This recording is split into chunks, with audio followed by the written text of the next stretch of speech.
Hello.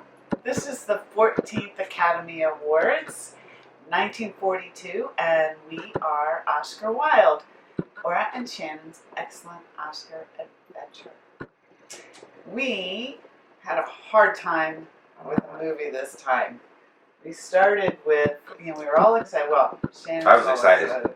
Even less excited. About Citizen Kane, and we started watching it. And this was not the first time I had seen it. I had seen it in a film class in college, but Shannon came to realize it was just not a good movie. I can see why they probably selected it for film classes, but it was just cliche to the extreme, a bit trite, and just not fun to watch. Yeah, not fun to watch is probably the key right there. So we went back, stopped that movie, went back and picked something that was nominated for 4 Academy Awards, but won none. And it's a screwball comedy called Ball of Fire with Barbara Stanwyck and Gary Cooper, and just a fun movie. It was a lot of fun, and we seem to be having a lot more luck with these early movies, picking these screwball romantic comedies. The funny ones are better. I think that the ones that are more serious, they just don't have they're so morose and so, I don't know, just flat. These screwball ones have a lot of character. So, do you want to tell a little bit about the story, or do you want me to do that? Yeah, so the story opens with 8 men, all of them relatively old except for Gary Cooper, who looks completely out of place, but they are compiling an encyclopedia. They've just completed their walk through Central Park, and they go back to this really cool big studio where they're all working to compile this encyclopedia, which they've been working for 8 years on.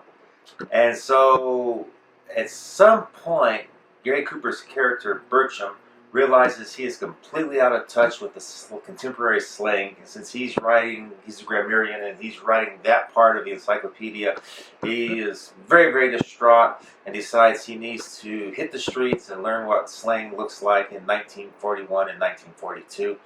And in doing so, he ends up at a nightclub. Now I'll let you go from there. Okay. Yes, he gathers people from all over, from the streets, from the buses, and he ends up the end of his evening at a nightclub, and out comes Barbara Stanwyck as Katherine O'Shea, Sugarpuss O'Shea, and she sings with her orchestra a song called Drum Boogie.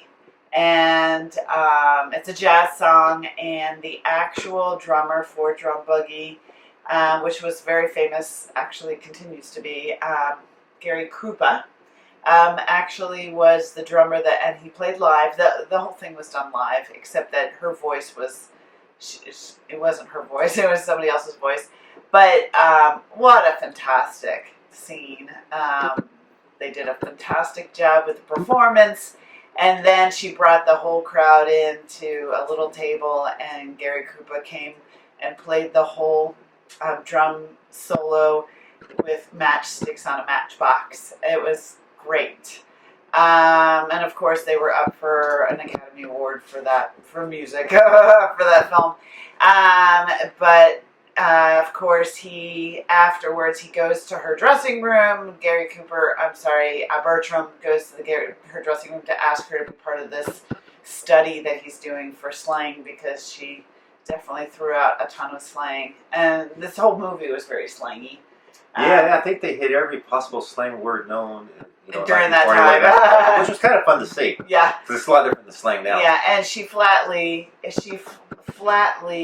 refused him, but she is trying to. Her love is, I think, like a mobster, and the cops are after her, and he's trying to get escape, and she's trying to get to him, and the police find her as an avenue to him, this mobster guy. And so she runs out with 2 of his wingmen, and they have nowhere to go. And Bertram had dropped his card with her, and it's caught in her shawl. She sees it, and she ends up knocking on his door. So, she plays that she's ready to do the study, and she stays there for a couple days in one of the 8 dwarfs. Oh yeah, you didn't bring that point robes. up yet. Apparently, it's somehow a play on Seven White and the Seven Dwarfs, even though there's 8 Snow White. dwarfs or Snow White, yeah. But I guess they have 8. Although it's hard to think of Gary Cooper as a dwarf. Well, he's more the prince. Yeah, I guess he could be the prince, and it is the 7 dwarfs. Yeah.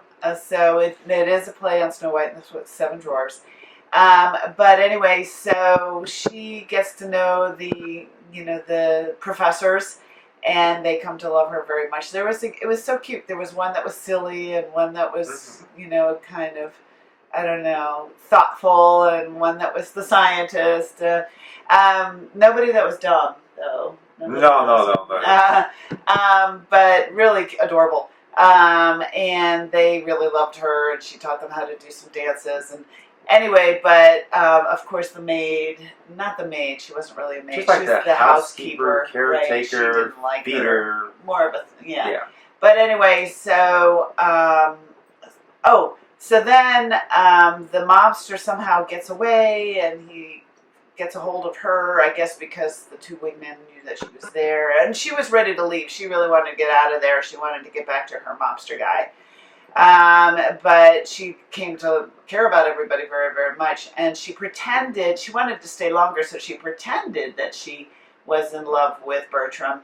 And she did this cute little scene where she gets on books to get as tall as he is and teaches him what yum yum kisses are, which was adorable. Anyway, so she finally leaves the scene, leaves the house, and and she comes to find out what a jerk the mobster guy really was, and she's supposed to marry him, and she really doesn't want to marry him. And in the meantime, Bertram, after the yum yum kiss, had proposed, a couple yum yum kisses, had proposed, and she, so she had this gigantic ring from the mobster, this little teeny ring from Bertram, but at the end, she didn't want to marry the mobster because he was such a jerk, right? And she sent back the big ring to Bertram, so he knew that she was keeping the small ring because she wanted it. And so they decided that they're going to go get her. And so in the meantime, the mobsters want to keep her there, so the 2 wingmen, come with guns. And they kind of hold them hostage, and of course the scientists are very smart, and they found a way to tackle them, I guess, through science. Yeah, that sounds good. And so they make the mobsters take them back to where their boss is, and through different kinds of torture, like tickling and stuff like that. It's all foolishness. Yes. Yeah. Anyway, so finally they go back, and they're in the middle of the wedding, and she doesn't want to say, the vows, and she doesn't want to marry him, and they come and save the day and bring the Snow White and, her back to the house, and Bertram and her get married, and, you assume that they're going to get married. But it was super, super wacky. Screwball, I think, was a good term. Really fun to watch, I would say. It was fun to watch. There was absolutely zero chemistry between Gary Cooper and Barbara Stanwyck. So, I mean, Gary Cooper he's very flat and dull, and he's good looking, but he's not a good actor. Mm-hmm. He is flat. And yeah, she has all of the spitfire. She had a lot of personality in it. And she was up for Best Actress. It was Best Screenplay, Best Actress, Best song, and Best Music. And I loved the music. It was great. She was fantastic. Yeah, she was by far stole the show. But I love the professors. They were so cute and funny, and it's really. And I can see how they could create a romantic comedy out of it, and it was fun. But again, I keep going back to the fact that there was never any moment in the movie where I felt there was some sort of chemical reaction or connection between her and Gary Cooper. Oh gosh, no. No, Gary Cooper's just never like that. And maybe he's better in westerns. Maybe.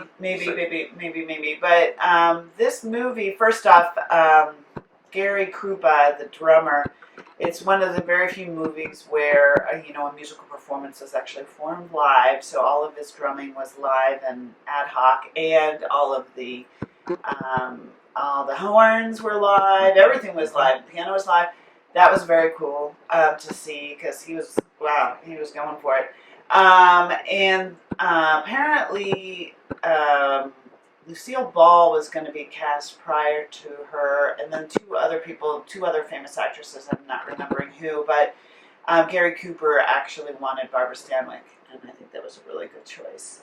Yeah, it's hard to see Lucille Ball in that role, but I don't know. Maybe if she started, we would say, I don't know. I mean, it was so wacky that it was fun, but Barbara Stanwyck did a really great job with all of the slang. I mean, it was fast, it was complex, you know, and her you know, nicknames for everybody was fantastic. So I would say, would you watch it again? Oh yeah, no, it was fun. I enjoyed it. Yeah, I mean, I would definitely recommend it if you want a really fun movie. I would say that this one is worth it. It's not, you're not going for quality. No. But you are going for fun. And so, yeah, that's 1942. We nixed Citizen Kane for Ball of Fire. I hope we have more luck with Costa Blanca, Well, which is supposedly like both of us have seen it. You've seen it. I've seen it. like 20 years ago. Maybe? Yeah. So it's been a long time. Yeah. And you know, it's like the classic movie of the era. So I'm hoping it lives up to its reputation when we see it again. Yeah. So anyway, until then, see you later. Bye.